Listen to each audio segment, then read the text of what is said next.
होती है। मैंने कल भी आपको बताया था, फिर बता दूं, 3 PM पे डेली क्लास चलती है आपकी, डेली क्लास चलती है हिंदी की। और ये कहां चलती है तो मैं बता दूं आपको, ये चलती है टेक्स्ट बुक एसएससी पर। टेक्स्ट बुक एसएससी जो चैनल है आपका, वहां पे चलती है 3 बजे। ये एसएससी जीडी के लिए चलती है। किसके लिए? एसएससी जीडी के लिए। 80 की आमद है और 84 का खर्च है। लोकोक्ति का अर्थ क्या होगा, कोई बताएगा? तो भैया आमदनी कम है लेकिन खर्चा ज्यादा हो रहा है, तो आंसर कौन सा हो जाएगा? आमदनी से ज्यादा खर्चा। ऑप्शन नंबर सी आपका क्या हो जाएगा? राइट हो जाएगा। कह रहा निम्न पंक्तियों में रस पहचानिएगा जरा। कहत नटत रीझत खिजत, क्या कह रहा है? कहत नटत रीझत खिजत और मिलत खिलत लजियात, भरे भवन में करत है नैन नहीं सो बात। कौन सा रस है जरा बताइएगा भैया? करुण रस है क्या, जिसका स्थायी भाव शोक है? क्या यहाँ पे शोक की बात कर रहा है? शोक कब होता है, करुण कब होता है? जब अपनी कोई प्रिय वस्तु का, व्यक्ति का नाश हो गया हो। हास्य रस का स्थायी भाव क्या होता है? हास होता है। और रौद्र रस का स्थायी भाव क्या होता है? क्रोध होता है। क्या यहाँ पे क्रोध की बात कर रहा है या हंसने की बात कर रहा है? बोले सर दोनों की नहीं कर रहा। फिर क्या होगा? बोले सर फिर आपका संयोग श्रृंगार रस हो जाएगा, क्योंकि मिलन का वर्णन हो रहा है। और संयोग श्रृंगार रस जिसमें रति हो रही है, प्रेम हो रही है, अर्थात कहत नटत रीजत फिरत मिलत खिलत लजियात और भरे भवन में करत है नैन नहीं सो बात, श्रृंगार रस हो जाएगा आपका। तंद्रिल में प्रत्यय कौन सा होगा बताएंगे? सभी लोग कमेंट करेगा जल्दी से। तंद्रिल में कौन सा प्रत्यय होगा? विशाल जी, समीक्षा यादव जी, जेन्यून भाई साहब हैं, कीर्ति तिवारी है, कुमारी कृष्णा है, सभी लोग बताएंगे आंसर जल्दी। थोड़ा सा स्पीड बढ़ा दीजिएगा अपनी। यहाँ पे क्या बोलेंगे? कहेंगे सर यहाँ पे तंद्र शब्द था और उसके बाद क्या लगाया गया? बोले सर इल प्रत्यय लगाया गया, तो ये क्या बन जाएगा? बोले सर ये तंद्रिल बन जाएगा। अर्थात यहाँ पे आंसर आपका ऑप्शन नंबर ए वाला राइट हो जाएगा, ध्यान रखिएगा। उसके बाद देखेंगे, कह रहा वातावरण का विग्रह क्या होगा, कोई बताएगा? यहाँ पे वात का बना ऐसा आवरण बहुब्रीहि समास होगा, वात का आवरण तत्पुरुष समास होगा, वात और आवरण द्वंद्व समास होगा, या वातावरण रूपी वात यहां पे कर्मधारय समास हो जाएगा। क्या कह रहा है, कौन सा होगा? चलिए मैं आपको क्लू दे देता हूं, क्लू का मतलब आंसर ही हो जाएगा। यहां पे कौन सा है? बोले सर यहाँ पे आपका तत्पुरुष समास है। और तत्पुरुष समास कहां पे दिया हुआ है? तो बोले सर वात का, वात बोले तो हवा का आवरण है, अर्थात यहाँ पे आपका कौन सा हो जाएगा? कहेंगे सर संबंध तत्पुरुष होगा। कौन सा तत्पुरुष होगा? बोले सर संबंध तत्पुरुष होगा, बी वाला आंसर राइट हो जाएगा। एक क्वेश्चन है मेरा आपसे, आप लोग बताइएगा। क्वेश्चन है बैलगाड़ी में कौन सा समास होगा, बताएंगे? बैलगाड़ी में समास कौन सा होगा? में समास कौन सा होगा आपको बताना है। सबसे पहला आपका कर्म तत्पुरुष, कर्म तत्पुरुष, सभी लोग कमेंट करेंगे कर्म तत्पुरुष। उसके बाद आपका आता है दूसरा कौन सा? कर्ण तत्पुरुष आता है, कर्ण तत्पुरुष। तीसरा आपका आता है संबंध तत्पुरुष, संबंध तत्पुरुष आता है। उसके बाद आपका आता है कौन सा? बोलो सर उसके बाद आता है आपका संप्रदान तत्पुरुष, संप्रदान तत्पुरुष। चलिए छापिएगा कमेंट जरा, बताइएगा। कहना निम्नलिखित में से कौन सा शब्द तद्भव है, आपको बताना है। जवान है, ज्वलन है, यम है, जृंभिका है। तो जृंभिका का मतलब क्या होता है? देखिए जंबिका किसकी बात कर रहा है? तद्भव की। तत्सम है, ये क्या होगा? बोलो सर इसका जमाई हो जाएगा। जैसे जमुहाई लेते हो ना आप लोग, कहीं जमाई ऐसे करेंगे, वही वाली जमाई है। उसके बाद कह रहा है यम क्या है? तत्सम शब्द है, जिसका तद्भव क्या होता है? बोलो सर जम होता है। ज्वलन क्या है? तत्सम शब्द है, जिसका तद्भव क्या होता है? बोलो सर जलना होता है। बचा कौन सा? बोलो सर जवान। जवान क्या है? बोलो सर तद्भव शब्द है, इसको क्या बोलते हैं? युवा या युवान बोला जाता है, ध्यान रखिएगा। युवा या क्या बोलेंगे, कई जगहों पे युवान लिखा हुआ मिलता है, अच्छे से लिख देता हूं युवान, यहाँ पे ना साइलेंट टाइप रहता है, युवान ऐसे लिख देंगे। तो आंसर आपका ऑप्शन नंबर ए होगा। मैंने पूछा यहाँ पे कौन सा वाला समास होगा, कौन कौन बता रहा है जरा कमेंट करके बताएगा, फिर मैं याद दिलाना, फिर मैं इसका पोस्टमार्टम करूंगा।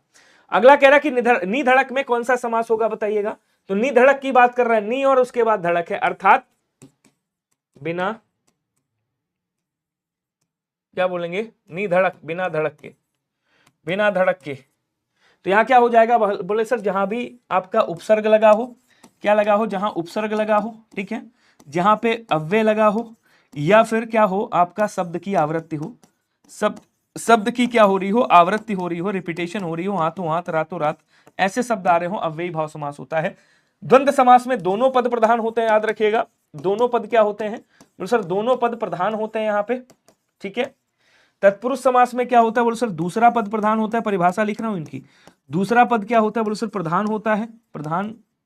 उसके बाद द्विगु समास में क्या होता है बोलो सर, पहला पद यहाँ पे संख्यावाचक विशेषण होता है, अर्थात पहला पद संख्यावाची होता है, ध्यान रखिएगा। ठीक है, आंसर आपका कौन सा हो जाएगा, अव्ययी भाव समास, बी वाला आंसर आपका राइट हो जाएगा, ध्यान रखिएगा। एक बार सेशन को शेयर कर दीजिएगा मन करे तो। चोर के पैर नहीं होते, लोकोक्ति का सही अर्थ क्या होगा बताएंगे, जल्दी जल्दी कमेंट करेगा। एकदम लेटेस्ट क्वेश्चन लाया हूं मैं, खुद मैंने क्वेश्चन रखे हैं, प्यारे प्यारे क्वेश्चन हैं, सभी लोग बढ़िया से आंसर कीजिएगा, जल्दी जल्दी आंसर करेंगे। चोर के पैर नहीं होते, लोकोक्ति से सही अर्थ का चयन करें। अपराधी स्वयं भयभीत रहता है, निर्धर कुछ नहीं कर सकता, विपरीत कार्य होना या फिर झूठी सांस जताना।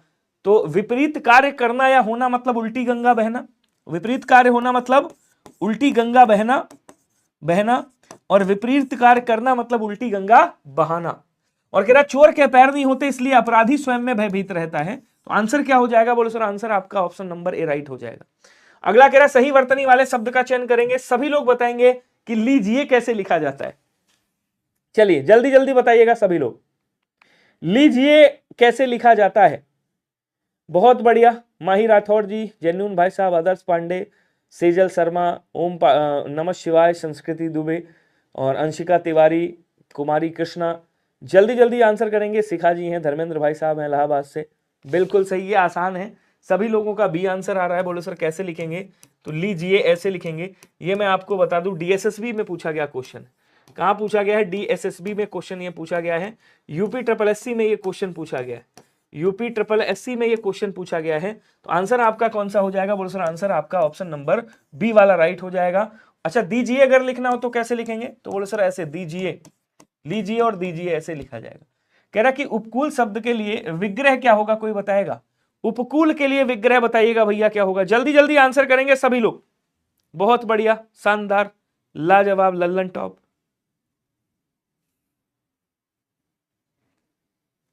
कह रहा उपकूल, उप और कुल द्वंद्व समास, कुल के लिए उप कर्मधारय, कुल के समीप बहुब्री या फिर कुल के समीप।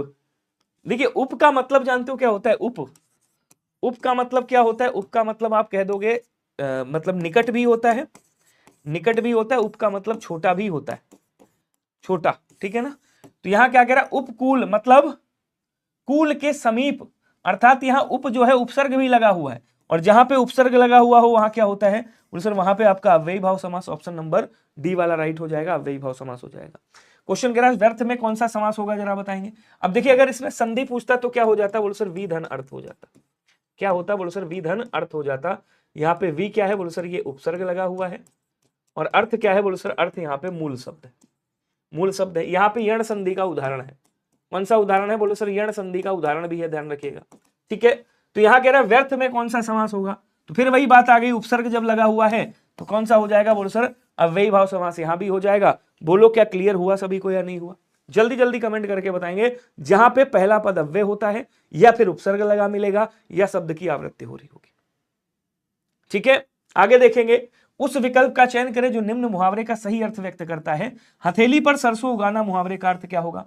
एक क्वेश्चन आता है आपसे, हथेली पर दही जमाना, हथेली पर दही जमाना, इसका मतलब क्या हो गया, इसका मतलब यह हो गया कि शीघ्रता करना, इसका मतलब क्या है बोलो सर, शीघ्रता करना या उतावली करना। उतावली मतलब समझ रहे हो, उतावलीपन करना, उतावलीपन करना, करना ये हो जाएगा, या बहुत शीघ्रता करना हो जाएगा। लेकिन हथेली पर सरसों उगाने का मतलब क्या होता है, लड़ाई करना। लड़ाई करने का मतलब होता है जूतम पैजार करना, जूतम पैजार करना, जूतम पैजार करना मतलब लड़ाई झगड़ा करना हो गया। खेती करना, भाग जाना, भाग जाने का मतलब क्या हो जाएगा, भाग जाना मतलब 9-2-11 होना, 9-2-11, 9-2-11 होना। फिर बचा कौन सा बोलो सर, बचा आपका असंभव काम को संभव कर देना, ऑप्शन नंबर डी राइट हो जाएगा। यहीं पे पूछे पानी में आग लगाना तब भी यही हो जाएगा। ओके, नेक्स्ट कह रहा है कि निम्नलिखित में से कौन सा समानार्थी शब्दों का सही युग्म नहीं है, जरा बताइएगा। तो यहां चंद्रमा का पर्यायवाची की बात कर रहा है, किसकी बात कर रहा है, चंद्रमा के पर्यायवाची की बात कर रहा है। चंद्रमा को क्या कहा जाता है बोलो सर, चंद्रमा को विदु कहा जाता है, मिलाइएगा सभी लोग। चंद्रमा को मृगांक कहा जाता है, ध्यान रखिएगा। चंद्रमा को मयंक कहा जाता है, मयंक।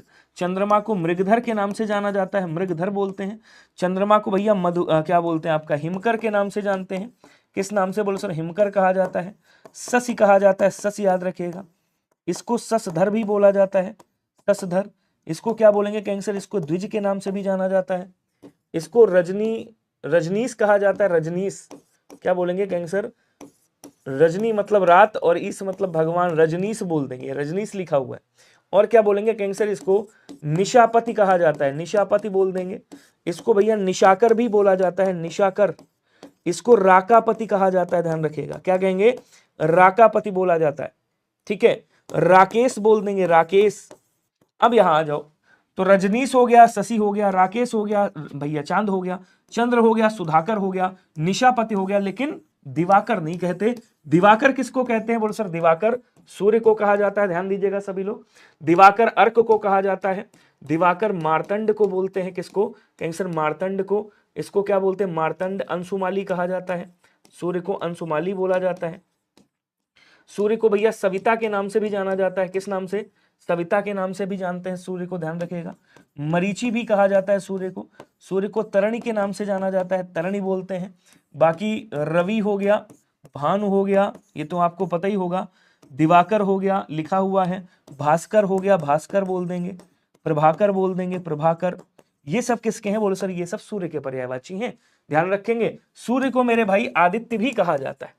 क्या बोलेंगे कैंसर, इसको आदित्य के नाम से भी जाना जाता है। क्लियर हुआ सभी को, बहुत बढ़िया। अगला क्वेश्चन देखिएगा कि दिए गए शब्द के समानार्थी शब्द का चयन करेंगे और बताएंगे शिकारी का समानार्थी क्या होता है, बताइएगा। आखेटक होता है, आखेट होता है, अहेर होता है, या मृगया होता है। तो अगर आपसे कहा जाए अहेरी, किसका हो जाएगा बोलो सर, शिकारी हो जाएगा। अगर आपसे मृगई बोला जाए, मृगई, तो किसका हो जाएगा बोलो सर, शिकारी का हो जाएगा। अगर आपसे कहा जाए आखेटक, तब किसका हो जाएगा, शिकारी का। आखेट हो गया, अहेर हो गया, और ये आपका मृगया हो गया, ये किसका है बोलो सर, ये शिकार का पर्यायवाची होता है, शिकार का। लेकिन ये जो आखेटक शब्द है ये किसका है बोलो सर, ये भिखारी का, सॉरी शिकारी का पर्यायवाची है। ऑप्शन नंबर ए राइट हो जाएगा। अगला क्वेश्चन, मनौती में कौन सा प्रत्यय है, जरा कोई बताएगा मुझे। तो क्या बोलेंगे, मनौती मतलब मनाना, मनाना की बात कर रहे हैं। मनाना से क्या निकला, मना निकला, और यहां पे औती प्रत्यय लगा हुआ है, औती प्रत्यय लगा हुआ है, तो ये क्या बन जाएगा, ऑप्शन नंबर ए हो जाएगा। मनाना से मना निकाल लिया गया, औती प्रत्यय लगा दिया गया। अगला क्वेश्चन कह रहा कि फिर यह सिर झुका तूने नियत की, मान ली यह बात है, स्वयं ही मुरझा गया तेरा हृदय जलजात। समझिएगा ध्यान से, बहुत प्यारा सा क्वेश्चन है, सभी लोग आंसर करेंगे, ठीक है। क्वेश्चन क्या कह रहा देखिएगा, कह रहा सिर झुका तूने नियत की, मान ली यह बात, स्वयं ही मुरझा गया तेरा हृदय जलजात। तो क्या कह रहा है, लाटानुप्रास है, रूपक है, श्लेष है, वक्रोक्ति है। लाटानुप्रास क्या कहता है भैया, लाटानुप्रास कहता है कि शब्द की आवृत्ति होगी, शब्द की आवृत्ति होती है, शब्द की आवृत्ति होती है, लेकिन अर्थ समान होते हैं। सभी के अर्थ कैसे, जो शब्द की आवृत्ति होती है उनके अर्थ समान होते हैं, ध्यान रखिएगा। रूपक अलंकार में क्या होता है, जब उपमेय को उपमान बता दिया जाए, कह रहा सिर झुका तूने नियत की, मान ली यह बात, स्वयं ही मुरझा गया तेरा हृदय जलजात। हृदय को क्या बताया जा रहा है बोले सर, हृदय को जलजात बताया जा रहा है, उपमेय को उपमान बताया जा रहा है, अर्थात यहां क्या हो जाएगा, यहां पे आपका रूपक अलंकार हो जाएगा। ऑप्शन नंबर बी वाला सभी लोग चयन कर दीजिएगा, बहुत बढ़िया। अच्छा वो बताए नहीं बैलगाड़ी वाला, आ जाओ। जब आप जाओगे गूगल बाबा पे, तो गूगल बाबा कहते हैं, ये बढ़िया क्वेश्चन है, लेवल वाला क्वेश्चन है, बैलगाड़ी में गूगल बाबा क्या कहते हैं, गूगल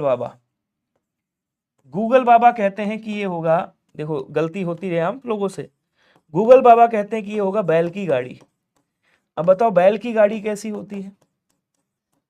अच्छा, और एनसीईआरटी गुरुजी क्या कहते हैं, तो एनसीईआरटी गुरुजी कहते हैं कि बैलों द्वारा चलने वाली गाड़ी। अब आप बताओ कौन सी सही है, किसके द्वारा चल रही है, बैलों के द्वारा। के द्वारा विभक्ति किस में आती है, कर्ण तत्पुरुष में। तो आंसर कौन सा होगा, ऑप्शन नंबर बी। बोलो क्लियर हुआ या नहीं हुआ, बोलो हाँ या ना, ये सही है ये सही, आप बताइएगा। तो इस पे भरोसा मत करेगा, इसीलिए क्वेश्चन ये पूछा था, किसी बच्चे ने मुझे कमेंट करके पूछा था, इसलिए मैंने आपसे ये क्वेश्चन कर दिया। ओके, अब आ जाओ आगे चलते हैं, क्वेश्चन की ओर बढ़ते हैं। क्वेश्चन कह रहा है भैया कि यहाँ पे अगला देखिएगा, निम्न में से किसमें अधि उपसर्ग नहीं लगा हुआ है, जरा बताइएगा। तो अधि उपसर्ग की बात कर रहा है, इसको तोड़ेंगे क्या निकलेगा, बोलो सर अधि प्लस आत्म निकलेगा, अध्यात्म हो जाएगा। इसको तोड़ेंगे क्या निकलेगा, बोलो सर अधि प्लस ईक्षण निकलेगा, अधि प्लस ईक्षण निकलेगा, अधिक्षण हो जाएगा, अधिक्षण हो जाएगा। इसको तोड़ेंगे क्या निकलेगा, बोलो सर अधिधन त्यका निकलेगा। बचा कौन सा, बोलो सर यहां पे जब तोड़ेंगे तो क्या निकलेगा, अभिधन उदय निकलेगा, अभिधन उदय, ठीक है।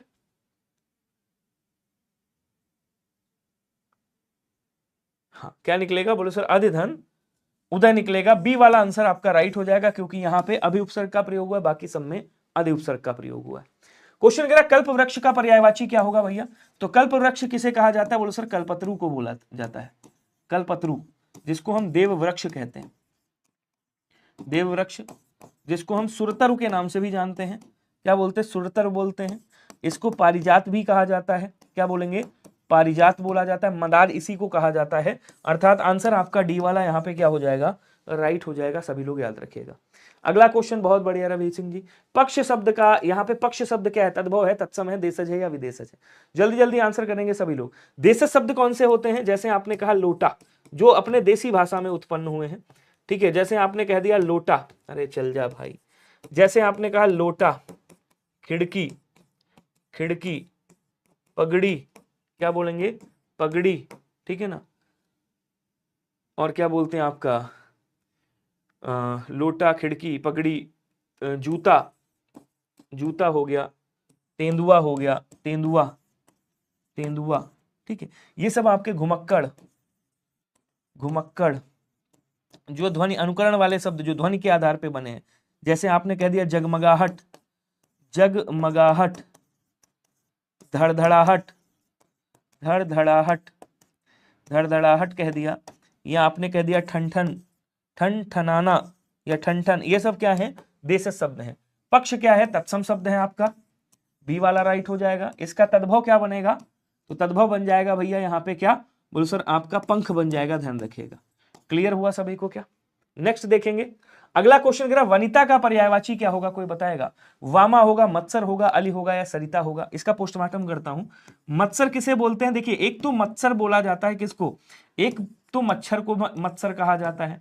दूसरा जो ईर्ष्या होता है ना, ईर्ष्या, ईर्ष्या जिसे क्या बोलते हैं, जिसे जलन बोलते हैं, जिसे डाह बोलते हैं, क्या बोलेंगे, डाह कहा जाता है, डाह, जिसे डाह बोला जाता है, डाह। और क्या बोलेंगे, इसे ईर्ष्या, जलन, डाह कहा जाता है, कुड़न कहा जाता है। ये सब क्या है, बोलो सर ये सब आपके ईर्ष्या के पर्यायवाची, मत्सर के। अली किसका पर्यायवाची मेरे भाई, तो अली जो है यहाँ पे वो भौरे का पर्यायवाची। किसका है, बोलो सर भौरे का पर्यायवाची है, जिसको हम चंचरीक के नाम से जानते हैं, जिसको हम सटपद कहते हैं। क्या बोलेंगे, कहेंगे सर इसको सटपद कहा जाता है। सभी लोग ध्यान से समझते हुए चलेगा, सटपद बोला जाता है। सभी को क्या इसको क्या बोलते हैं, भ्रमर कहा जाता है, ध्यान रखेंगे, भ्रमर बोला जाता है, ठीक है। इसको मिलिंद कहा जाता है, मिलिंद।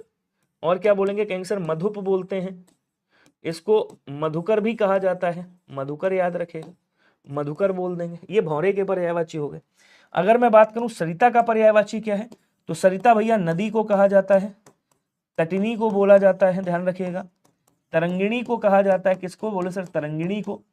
इसको निर्झरणी भी बोला जाता है, निर्झरणी, निर्झरणी कहा जाता है। और क्या बोलेंगे, निम्नगा कहा जाता है, निम्नगा। आपगा बोलते हैं, आपगा, आपगा। कूलवती बोलते हैं इसको, कूलवती।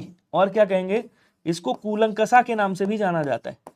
सिंधुगामिनी भी इसको बोला जाता है, सिंधुगामिनी कहा जाता है, याद रखिएगा, सिंधुगामिनी, जो सिंधु की ओर जाती है। वामा किसे बोलते हैं, बोल सर वामा जो है वो पत्नी को बोलते हैं। दारा को बोलते हैं, दारा को, ध्यान रखिएगा। अर्धांगिनी को कहा जाता है, अर्धांगिनी। क्या बोलेंगे, कहेंगे सर अर्धांगिनी बोलते हैं इसको। जोरू सुना होगा आपने, जोरू का गुलाम। दारा थोड़ा सा बोलोगे तो दारा सिंह बन जाती है ना, इसलिए दारा कहा जाता है। अर्धांगिनी कहा जाता है, जोरू कहा जाता है। सहधर्मिणी के नाम से जाना जाता है, सहधर्मिणी बोलते हैं। इसको एक नाम और दिया जाता है कलत्र, याद रखिएगा, कलत्र भी कहा जाता है। ये सब किसके हैं? बोले सर स्त्री के पर्यायवाची, मतलब आपकी पत्नी के पर्यायवाची है, याद रखिएगा। स्त्री अलग हो गई, पत्नी अलग है। क्लियर हुआ? ये पूरा का पूरा पोस्टमार्टम। अब जितनी भी क्लासेस चलेंगी, जितनी भी क्लासेस चलेंगी वो सब ऐसे ही चलेंगी। समझ गए नहीं समझे? अब एक बात बताओ आदर्श, अगर पापा तुम्हारे अपनी पत्नी को, मतलब तुम्हारी मम्मी को बुलाते होंगे तो ये कहते होंगे मेहरुआ इधर आओ? मेहरुआ नहीं बोलते हैं, मेहरुआ अलग शब्द हो गया जो गांव में देशज शब्द एक स्त्री के लिए प्रयोग किया जाता है, और आप उठा करके यहां मेहरुआ बता रहे, तो वो मेहरुआ यहां पे यूज नहीं होगा मेरे भाई। ठीक है, ये अवधि में आता है लेकिन देशज शब्द के रूप में इस्तेमाल होता है और स्त्री को कहा जाता है। आप खुद सोचो, आपके पापा बुलाएंगे मेहरुआ कह के? नहीं, लेकिन अर्धांगिनी कह सकते हैं, सहधर्मिणी कह सकते हैं, जोरू कह सकते हैं, दारा और पत्नी सब कह सकते हैं। चलिए अगला क्वेश्चन देखिएगा, उल्लेख का सही संधि विच्छेद क्या होगा बताइएगा। मेरी नजर सब पे रहती है मेरे भाई, ठीक है, तो उल्लेख का सही संधि विच्छेद क्या होगा बताएगा। ये व्यंजन संधि का उदाहरण है। किसका उदाहरण है? बोले सर व्यंजन संधि का उदाहरण है।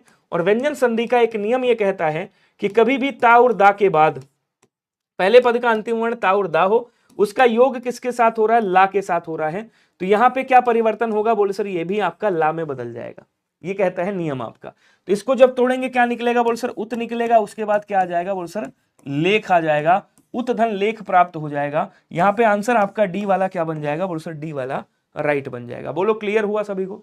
आगे बढ़ेंगे, अगला क्वेश्चन कह रहा है, अच्छा ये देख लीजिएगा, ये बैच आपका आया है, कल से आपका ये ऑफर स्टार्ट होने वाला है, तो केवल 250 रुपए में आपको ये कोर्स मिल रहा है। इसमें हिंदी मैं पढ़ा रहा हूं, और जो हिंदी हो रही है ना वो पूरा फाउंडेशन के रूप में हो रही है। 5 PM डेली आपकी क्लास चल रही है हिंदी की। तो अगर जो भी जुड़ना चाहते हैं ले लीजिएगा, विनय कूपन कोड जरूर डालिएगा, तभी मैं आपकी हेल्प कर पाऊंगा। अगर कोई समस्या आती है पीडीएफ या कोई भी, इसमें 1000 क्वेश्चन की पीडीएफ आपको फ्री में मिल रही है, बहुत सारी चीजें मिल रही है। मतलब एक बार हिंदी पढ़ोगे आप कहोगे कि भैया हिंदी से ही पैसा अदा है, बाकी सब्जेक्ट फ्री में मिल रहे हैं। तो यहां मैंने क्या बताया, उत धन लेख हो जाएगा, ये व्यंजन संधि का उदाहरण है आपका। अगला कह रहा है अनुज शब्द को स्त्रीवाचक बनाने के लिए किस प्रत्यय का प्रयोग करेंगे? बताएंगे सभी लोग। अगर अनुज को क्या करना है भाई, जैसे आपने कहा छात्र जो है, अगर इसको स्त्रीलिंग आपको बनाना है तो क्या करोगे? यहां पे आ लगाओगे, जब ये आ लगाओगे तो क्या बन जाएगा? बोल सर ये छात्रा बन जाएगा। इसी तरह से ये अनुज शब्द दिया हुआ है, अनुज, इसमें कौन सा प्रत्यय लगाओगे? तो बोलो सर आ प्रत्यय लगाएंगे तो ये क्या बन जाएगा? ये अनुजा बन जाएगा। अब अनुजा का मतलब क्या होता है? अनुजा का मतलब होता है छोटी बहन, छोटी बहन को अनुजा बोलते हैं। और अनुज का मतलब क्या होता है? बोलो सर छोटा भाई होता है। तो ये आपने क्या बना दिया? ये आपने स्त्रीलिंग बना दिया भाई। तो आंसर क्या हो जाएगा? बोलो सर आंसर आपका बी वाला राइट हो जाएगा, आ हो जाएगा। क्लियर? अगला क्वेश्चन कह रहा है भरत के रससूत्र में निम्नलिखित में से किसका उल्लेख नहीं मिलता है? तो भरत के रस सूत्र में किसका उल्लेख नहीं है? भरत ने अपने रस सूत्र में, ठीक है ना, रस के 3 अंग माने हैं। क्या माने हैं? रस के 3 अंग माने हैं, याद रखिएगा 3 अंग माने। वो 3 अंग कौन कौन से हैं? तो बोलो सर इन्होंने पहली बात तो विभाव कहा है, विभाव है, ठीक है। दूसरा इन्होंने अनुभाव भी कहा है, अनुभाव है। और तीसरा इन्होंने व्यभिचारी भाव कहा है, व्यभिचारी भाव, व्यभिचारी भाव। व्यभिचारी भाव किसे कहा जाता है? संचारी भाव को कहा जाता है। स्थायी भाव का जिक्र आपका भरत मुनि के रस सूत्र में नहीं मिलता है, याद रखिएगा। इन्होंने रस की संख्या भी 8 ही मानी। क्लियर? नेक्स्ट देखिएगा, कृदंत प्रत्यय किन शब्दों के साथ लगता है बताइएगा। जैसे आपने कहा चल प्लस ना, ये क्या बन गया? बोलो सर ये बन गया चलना। आपने कहा उठ प्लस ना, ये क्या बन गया? बोलो सर ये बन गया उठना, ठीक है। आपने कहा पढ़ प्लस ना, ये क्या बन गया? बोलो सर ये बन गया पढ़ना, पढ़ना। ध्यान दीजिएगा सभी लोग, ये क्या है? बोलो सर ये धातु है। ये क्या है? बोलो सर ये धातु है। धातु में जो प्रत्यय लगता है उसे क्या कहा जाता है? उसे कृत प्रत्यय कहा जाता है। और जो धातु के बाद प्रत्यय लग करके, जो कृत प्रत्यय लग करके जो क्रिया या शब्द बनता है उसे क्या कहा जाता है? बोलो सर उसे कृदंत शब्द या कृदंत क्रिया कहा जाता है। तो किसकी बात कर रहा है? कृदंत शब्द बोलेंगे, ध्यान रखेंगे सभी लोग। क्लियर हुआ सभी को? तो क्रिया के साथ लगता है, अर्थात सी वाला आंसर राइट हो जाएगा। बहुत बढ़िया। अगला देखेंगे, मानसिक भाव छिपाना वाक्यांश के लिए एक शब्द बताएंगे, क्या होगा? असूया होगा, अभिहिता होगा, अमरस होगा या अक्षधूर्त होगा। असूया किसे कहा जाता है? तो बोले सर जो दूसरों के गुणों में भी क्या देखता हो? गुणों में भी दोष निकालता हो, दोष निकालता हो, पड़ोसी बोलते हैं इसको, निकालता हो, उसे क्या कहा जाता है मेरे भाई? तो बोले सर उसे असूया कहा जाता है, याद रखेगा। अमर्ष का मतलब क्या होता है? अमर्ष का मतलब होता है क्रोध या गुस्सा। अक्षधूर्त का मतलब जैसे शकुनी था, जो पासे के खेल में क्या हो? माहिर हो, जो अक्षधूर्त हो, अक्ष के खेल में माहिर हो। बचा कौन सा? अवहित्था का मतलब क्या होता है? मानसिक भाव छिपाना क्या कहलाता है? अवहित्था कहलाता है, ध्यान रखेंगे। अगला कह रहा है इनमें से द्वंद्व समास का उदाहरण बताएंगे। द्वंद्व समास का उदाहरण क्या कह रहा है? नेत्र से हीन, नेत्र से हीन। विग्रह में सबका करे दे रहा हूं, आंसर आप लोग बताइएगा। रुपया और पैसा, पीतांबर अर्थात पीत बोले तो पीले, पीले वस्त्र धारण करने वाले, अर्थात कौन? तो विष्णु कह लो या कृष्ण कह लो, ठीक है। चौराहा बोलेंगे, चार राहों का समाहार, चार राहों का समाहार चौराहा हो गया, ठीक है। अब आ जाओ इधर, क्या बोलेंगे? नेत्रहीन मतलब यहां कौन सा हो जाएगा? अपादान तत्पुरुष, अपादान तत्पुरुष हो जाएगा। उसके बाद कह रहा है रुपया पैसा, मतलब आपका ये क्या हो जाएगा? ये आपका समाहार द्वंद्व होगा मेरे भाई, समाहार द्वंद्व। पीतांबर बहुव्रीहि समास, क्या है? बोले सर ये आपका बहुव्रीहि समास है, याद रखिएगा। उसके बाद चौराहा द्विगु समास हो जाएगा आपका। कौन सा समास है? द्विगु समास है। आंसर मिला नहीं मिला? कह रहा है इनमें से द्वंद्व समास कौन सा है? तो समाहार द्वंद्व है, एक दूसरे को समाहित कर रहा है। बी वाला आंसर आपका क्या हो जाएगा? राइट हो जाएगा। बोलो क्लियर हुआ या नहीं? क्लियर हुआ या नहीं हुआ? जल्दी जल्दी कमेंट करेंगे सभी लोग, और थोड़ा सा स्पीड वगैरह बढ़ा दो यार, क्लास को शेयर वेयर कर दिया करो, ठीक है। निम्नलिखित में से कौन से युग्म का समास सही नहीं है, जरा बताइएगा। गौशाला गायों के लिए साला, देश निकाला देश से निकाला, ऋषि कन्या, ऋषि है जो कन्या, प्राणदान प्राणों का दान, तो प्राणों का दान यहां पे क्या हो जाएगा? बोलो सर संबंध तत्पुरुष, संबंध तत्पुरुष। उसके बाद कह रहा है कि भैया देश निकाला देश से निकाला जा रहा है, अपादान तत्पुरुष हो रहा है, अपादान तत्पुरुष। उसके बाद कह रहा है गायों के लिए साला, यहां पे संप्रदान तत्पुरुष आ जाएगा, संप्रदान तत्पुरुष आ जाएगा। बचा कौन सा? बोलो सर बचा आपका ऋषि कन्या, तो ये विग्रह इसका गलत है। क्या कहेंगे? कहेंगे सर ऋषि की कन्या, ऋषि की कन्या हो जाएगा, और यहां पे की विभक्ति आ रही है, मतलब संबंध तत्पुरुष हो जाएगा आपका। कौन सा होगा? बोलो सर संबंध तत्पुरुष होगा, ध्यान रखिएगा। आंसर आपका सी वाला राइट हो जाएगा। चलिए अगला क्वेश्चन देखिएगा। निम्न पंक्तियों में कौन सा छंद है बताएंगे, जरा पढ़िएगा और आंसर करके बताएगा। सुन केवट के बैन, प्रेम लपेटे अटपटे, बिहे से करुणाएन, चितहि जानकी लखन तक। तो बताएंगे भैया कौन सा होगा। देखिए बरवे में कितनी मात्राएं होती हैं समझिएगा। बरवे का मतलब होता है 12, तो पहले और तीसरे चरण में कितनी? 12 मात्राएं। दूसरे और चौथे चरण में कितनी? 7 मात्राएं। देखिए दोहा में क्या होता है? पहले और तीसरे में कितनी? 13 मात्राएं होती हैं। दूसरे और चौथे में कितनी होती? 11 मात्राएं होती। ये भी याद रखिएगा। ये वाला कौन सा होता है? बोलो सर ये वाला समचरण होता है आपका, समचरण। और ये वाला कौन सा है? विषम चरण है।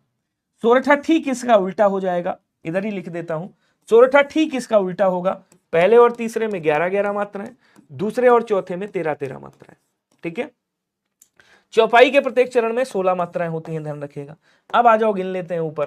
क्या कह रहा है? सुन केवट के बैन, 1 2, जहां ह्रस्व स्वर लगा हो वहां 1 मात्रा, जहां दीर्घ स्वर लगा हो वहां 2 मात्रा। अच्छा चलिए अब देखिएगा, तो यहां कितनी होगी? 2 3 4 5 5 6 7 8 9 10 11। अब देखो 1 2 3 4 5 6 6 2 8 8 2 10 10 1 11, कितनी है? 11। उसके बाद 2 3 4 5 6 7 8 9 10 11 12 13, कितनी है? 13। सोरठा होगा दोहे का ठीक उल्टा। आंसर कौन सा बना? बोलो सर ये वाला। हमेशा याद रखना, अगर इसकी वर्तनी सही है तो आपकी मात्रा सही आएगी, वर्तनी गलत तो मात्रा गलत आएगी। एक बार गिनने के लिए सिखा दें, अजीत कुमार जी कह रहे हैं। देखिए अजीत जी समझिएगा, सभी लोग जितने लोग भी हो समझिएगा, जब हम छंद की मात्रा गिनते हैं ना, छंद की मात्रा सिखाता हूं, समझिएगा। तो छंद में दो मात्राएं होती हैं, आपको पता होगा। एक कौन सी होती है बोलो सर? एक होती है हरस्व। हरस्व में कौन सी मात्राएं आती हैं? तो भैया आ जाएगा लघु, ठीक है, एक मात्रिक बोलते हैं इसको हरस्व, या इसको हरस्व स्वर जहां लगा हो, या एक मात्रिक स्वर, ऐसे लिख देता हूं, एक मात्रिक स्वर, मात्रिक स्वर, ठीक है। अब देखो ये कौन कौन से होते हैं जरा ये भी समझ लीजिएगा, फिर आगे बढ़ता हूं। आपका लघु आ हो गया, लघु ई हो गया, लघु ऊ हो गया, री की मात्रा हो गई, ठीक है। और कहीं भी अगर चंद्रबिंदु लगी हो, ये 5 चीजें हैं, तो क्या होगा? एक मात्रा गिनी जाएगी ऐसे, ठीक है। उसके बाद आपका कौन सा आता है? उसके बाद आता है आपका जिसको हम बोलते हैं दीर्घ स्वर, दीर्घ या द्विमात्रिक स्वर बोलते हैं। द्विमात्रिक क्यों बोलते हैं? क्योंकि मात्राओं का प्रयोग यहीं पे होता है, द्विमात्रिक स्वर बोलते हैं, ठीक है। इसमें कौन कौन आता है समझिएगा, इसमें कौन कौन आता है इसको भी समझिएगा। तो बोलो सर, दीर्घ आ, दीर्घ ई, दीर्घ उ, ए, आए और ओ, औ। उसके बाद जहां भी अनुस्वार लगा हो और जहां भी विसर्ग लगा हो, कितनी मात्राएं गिनोगे? 2 मात्राएं गिनोगे, याद रखिएगा, ऐसे गिनी जाती है। इसका मतलब हो गया 2 मात्राएं। एक चीज और समझिएगा, थोड़ा सा और गिनना सिखा देता हूं। अब देखो इसमें हरस्व लगा, इसमें हरस्व लगा, एक एक मात्रा गिन ली आपने, तो ये तो मैंने गिन के बता दिया, आप समझ गए। एक बात और समझिएगा, जैसे आपने लिखा कंबल, हमेशा याद रखना, जैसे आपने लिखा कंबल और आपने लिखा आपने यहां पे लिख दिया प्रिय, आपने लिखा प्रिय, ठीक है, 2 शब्द आपने लिखे, एक हो गया प्रिय, प्रिय ऐसे लिखते हैं बेसिकली, एक हो गया प्रिय और एक हो गया कंबल। अब देखो समझिएगा थोड़ा सा इसको, कंबल। अब यहां पे एक मात्रा है, यहां पे देखो अरे यार, यहां पे एक मात्रा है, यहां भी देखो एक मात्रा है, क्योंकि हरस्व स्वर लगा हुआ है इसमें। अब इसके आगे ये जो मां है ना, इसके आगे ये जो मां है, इसके आगे ये देखो का है, तो इस वाले की इस पे चढ़ जाएगी मात्रा, मतलब यहां 2 मात्राएं गिनोगे। समझ में आया नहीं आया?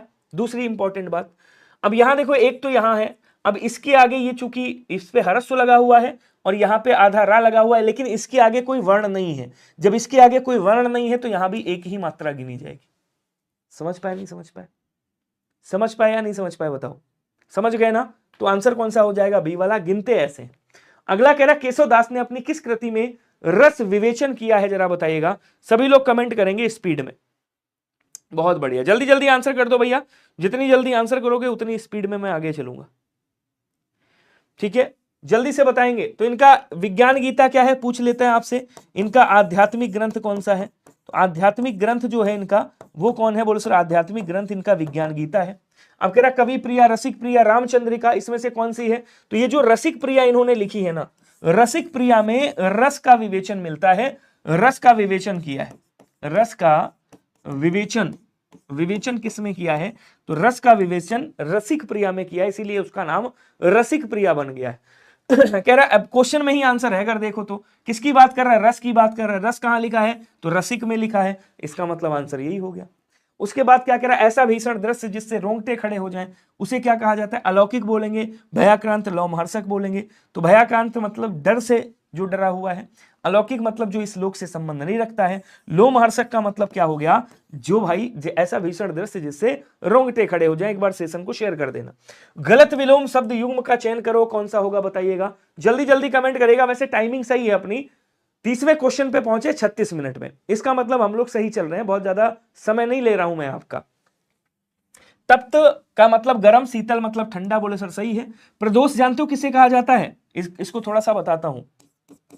गोधूली, गोधूली और रात के मध्य का समय, गोधूली और रात्रि के मध्य का समय जो होता है, मध्य का समय, उसे क्या कहा जाता है? उसे आपका प्रदोष कहा जाता है। और प्रत्युष किसे कहते हैं? तो प्रत्युष कहते हैं जो सुबह एकदम आपका प्रातः काल और रात्रि के जो बीच का समय होता है, उसे प्रत्युष कहा जाता है। उसके बाद धृष्ट का विनीत होता है, धृष्ट मतलब दुष्ट, विनीत मतलब विनय युक्त। वधु का क्या हो जाएगा? बोल सर वधु, अगर ऐसे लिखा होता वधु तो हो जाता वर, और यहां मधु लिखा हुआ है, मधु का क्या हो जाएगा? कटु हो जाएगा, ठीक है। आंसर आपका ऑप्शन नंबर सी वाला राइट होगा। क्या सभी का सी आया है? बहुत बढ़िया। अगला कह रहा निम्नलिखित में से कौन से विकल्प के सभी शब्द परस्पर पर्यायवाची नहीं है, बताइएगा। बलाहक है, अंबुद, मेघ, बयोद, ये किसका है बोलो सर? ये बादल का पर्यायवाची। बलाहक है, अंबुद है, मेघ है, पयोद है, किसका है बोलो सर? बादल का है। झीमू तो और लिख लेना। ये किसका है बोलो सर? ये मोर का पर्यायवाची। मयूर, केकी, सारंग और सिखी और शिखंडी, ये मयूर को कहा जाता है, मोर को। उसके वप हो गया, काया हो गया, गात है और शरीर है, और उसके बाद देह है। तो ये किसका हो गया बोलो सर? ये शरीर का हो गया, अंग का हो गया, तन का हो गया। ये किसका है बोलो सर? ये शरीर का पर्यायवाची, देह का पर्यायवाची। विपन्न का मतलब क्या होता है? विपन्न का मतलब होता है गरीब। विपन्न का मतलब होता है निर्धन। क्या बोलेंगे? निर्धन। विपन्न का मतलब होता है अकिंचन, अकिंचन। तो ये किसका है? गरीब का पर्यायवाची, सी हो गया। बाकी भृत्य, अनुचर और किंकर, ये किसके हैं बोलो सर? ये नौकर के पर्यायवाची। क्या सभी को समझ में आया? आपको आंसर क्या करना था? बहुत बढ़िया। अगला कह रहा कि किस शब्द का संधि विच्छेद सही नहीं है? इसमें बताइएगा। दामोदर, दाम प्लस उदर, विश्वैक्य, विश्वधन ऐक्य, गवाक्ष गोधन अक्ष, चयन चोधन अन होगा। तो कल जिसने भी पढ़ा होगा अयादी संधि मैंने बताया था, गवाक्ष में गोधन अक्ष हो जाएगा। यहां पे कौन सी संधि है बोलो सर? यहां पे अयादी संधि। विश्वैक्य यहां पे कौन सी संधि बोलो सर? यहां पे आपकी वृद्धि संधि। दामोदर यहां पे कौन सी बोलो सर? यहां पे आपकी गुण संधि है, ऊपर एक मात्रा गुण, इन्हीं के गुणों में वृद्धि करो, दो मात्रा वृद्धि। चयन यहां पे कौन सी? अयादी संधि, लेकिन चोधन अन नहीं होगा, के प्लस अन हो जाएगा। आंसर आपका डी वाला क्या होगा? राइट हो जाएगा। बोलो क्लियर। अगला क्वेश्चन देखेंगे। कह रहा निम्नलिखित में से कौन से विकल्प में सभी शब्द तत्सम वाले हैं? जरा बताओ। अब बताओ भैया, अब मजा आएगा। चलो बोलो, जितने लोग बतिया रहे थे कहां गए? आ जाओ, आंसर बताओ सभी लोग। जल्दी जल्दी कमेंट करेगा, मैं इंतजार कर रहा हूं सबका। राम कुमारी, समीक्षा यादव, आकांक्षा चौरसिया, अंशिका तिवारी, अंजलि साक्य, मिथिलेश यादव है, अन्नू शर्मा है, आरती सिद्धार्थ हैं, और कौन है? अंजलि साक्य जी। सभी लोग बताओ यार स्पीड में। क्वेश्चन क्या कह रहा है समझिए। कह रहा है निम्नलिखित में से कौन से विकल्प में सभी शब्द तत्सम हैं? कई लोग डी कर रहे हैं भाई, और कौन कौन है पढ़िए उसके बाद बताइए। अच्छा, सभी डी के साथ हैं। अच्छा, कुछ लोग ए के साथ हैं। मथुरा प्रसाद जी बताइएगा। बहुत शानदार। हाँ, हो गया काम, कर दिया सबने काम।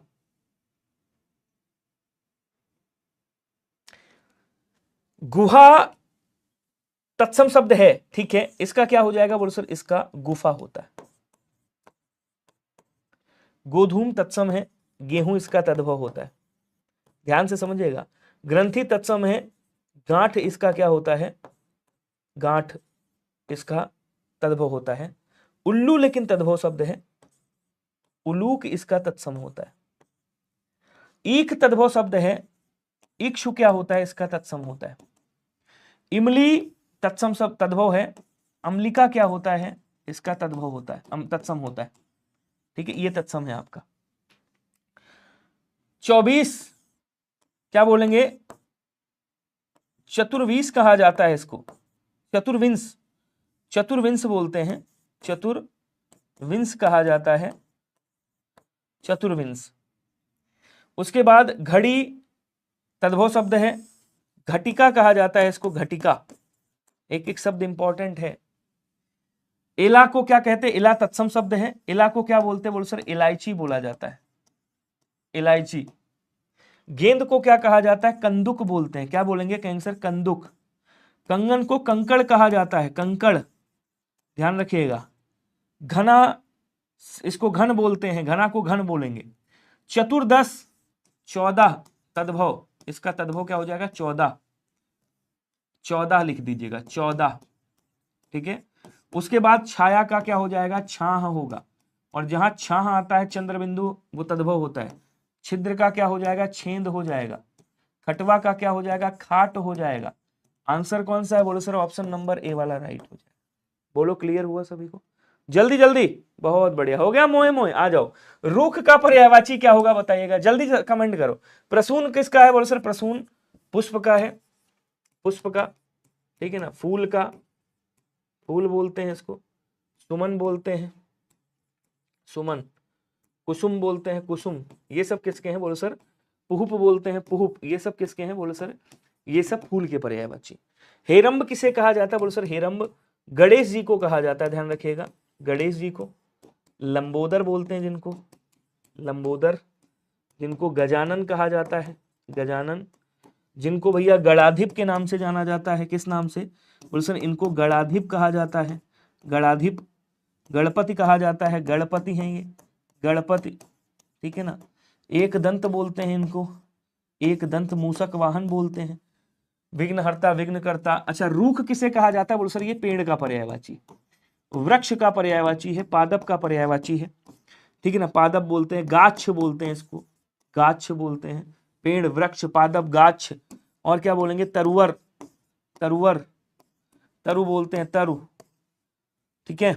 और क्या बोलेंगे? कहेंगे सर इसको रूख भी कहा जाता है, साखी भी बोला जाता है, साखी याद रखिएगा, और इसको विटप भी कहा जाता है। आंसर आपका ए वाला राइट हो जाएगा। अगला क्वेश्चन देखेंगे, कह रहा तुम्हारी पुस्तक यह नहीं वह है, रेखांकित शब्द सर्वनाम कौन सा होगा बताएगा। तो तुम्हारी पुस्तक यह नहीं है, वह है, वह बता रहा है, वह है मतलब निश्चितता बता रहा है। तो जब निश्चितता बता रहा है यहां कौन सा हो जाएगा? बोल सर निश्चयवाचक। अच्छा, संबंधवाचक कब होता? जब ऐसे कहता, जो करोगे सो भरोगे, जो सो जैसा वैसा, जैसा वैसा, जैसा वैसा, ठीक है, जितना उतना, ऐसे शब्द मिलते तो आपका संबंधवाचक हो जाता। अगला कह रहा मोहन का वेतन सोहन के वेतन से 10 गुना है, वाक्य में विशेषण कौन सा होगा बताइएगा। चलो जी छापो सभी लोग, जल्दी जल्दी आंसर कर दो। 10 गुने की बात कर रहा है भैया, किसकी बात कर रहा है? बोलो सर 10 गुना है, 10 गुना। कौन सा होगा? सार्वनामिक विशेषण। सार्वनामिक विशेषण कब होता है? बोलो सर जब सर्वनाम के ठीक बाद क्या आ जाए?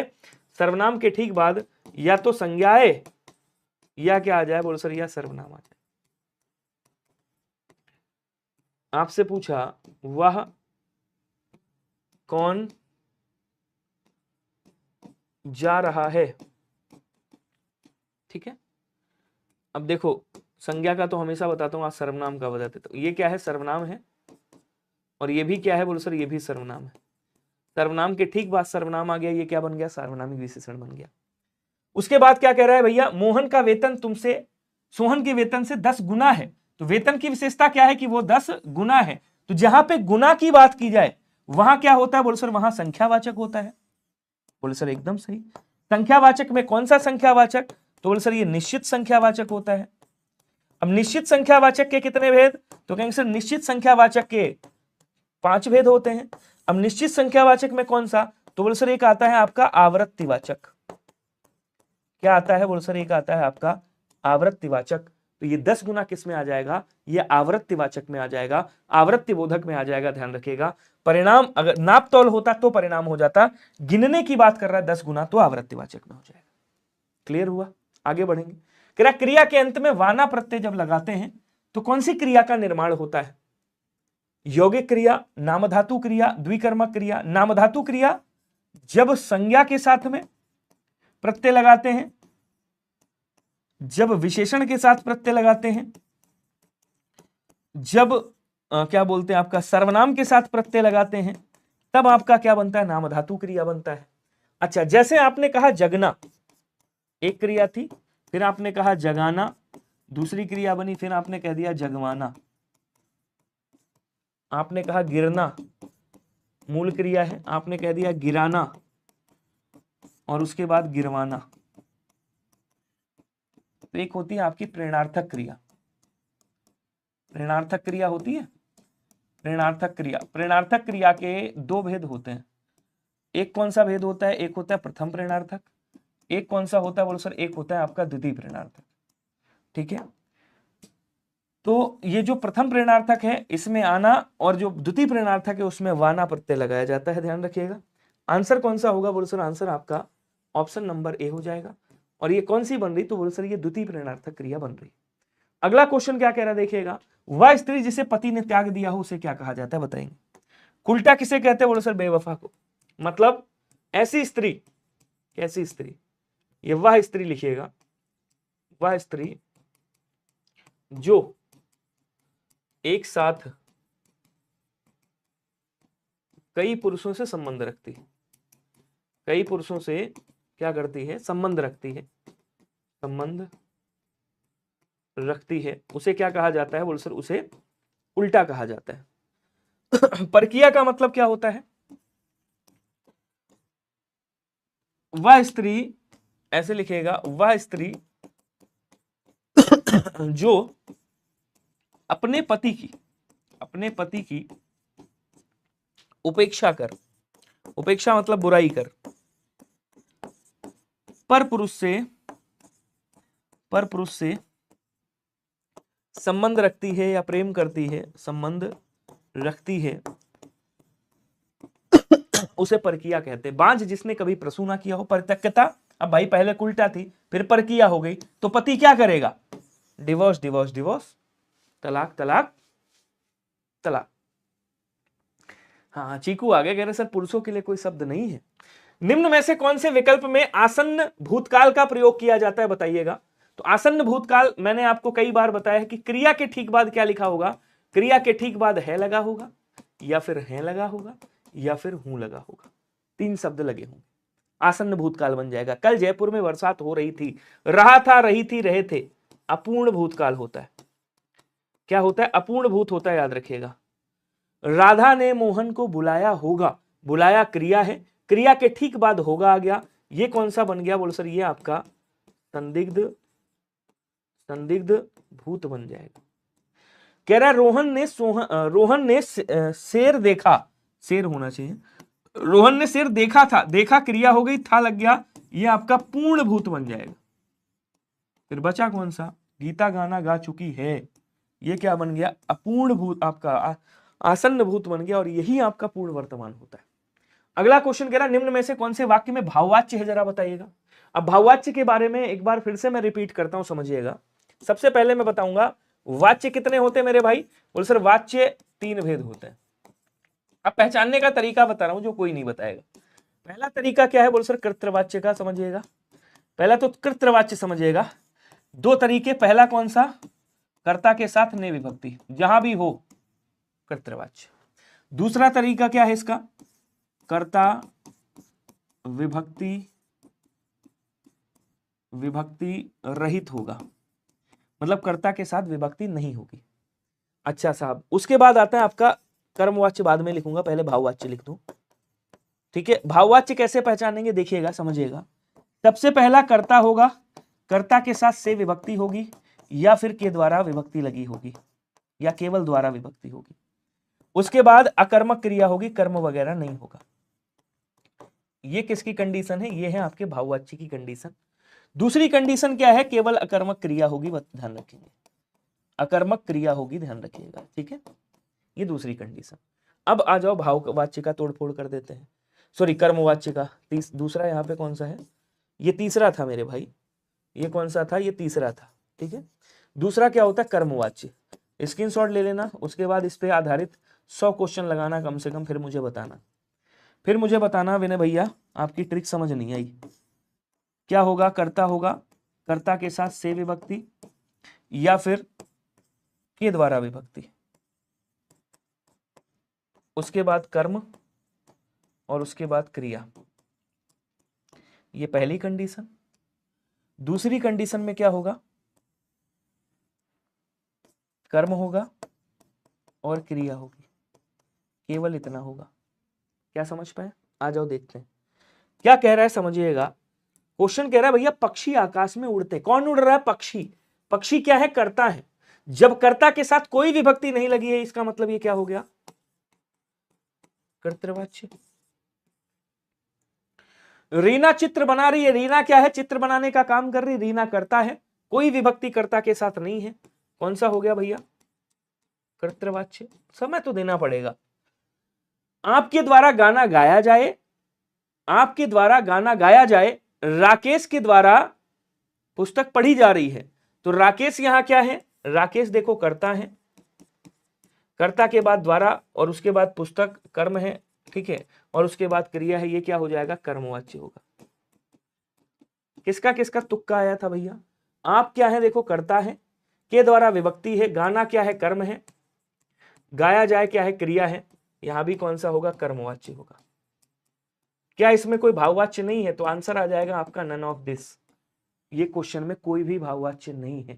जिसने जिसने ऑप्शन नंबर ए ठोका था, जिसने जिसने ऑप्शन नंबर सी किया था, सबने तुक्का मारा था, सबका होगा मोए मोए, ठीक है। तो यहां पे आपका कोई भी आपका भाववाच्य नहीं है, नन ऑफ दिस, इसमें कोई भी आंसर नहीं होगा। अब आप कहोगे सर क्वेश्चन क्यों ले आए? अरे आ गया भाई क्वेश्चन यहां पे, समझ गए। अगला क्वेश्चन देखेंगे। अब जिसको पता है वो तो कर लेगा, जिसको नहीं पता वो तुक्का ही मारेगा। क्वेश्चन कह रहा आवारा मसीहा के लेखक कौन है, जरा बताइएगा।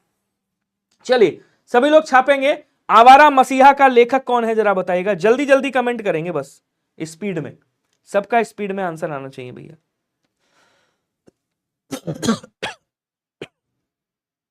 सॉरी।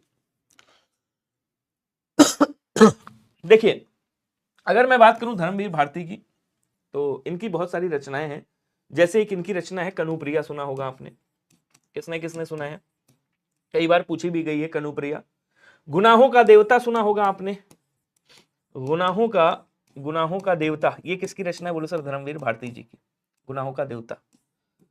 सूरज का सातवां घोड़ा, सूरज का सातवां घोड़ा किसकी रचना है बोलो सर? ये रचना है आपके धर्मवीर भारती साहब की।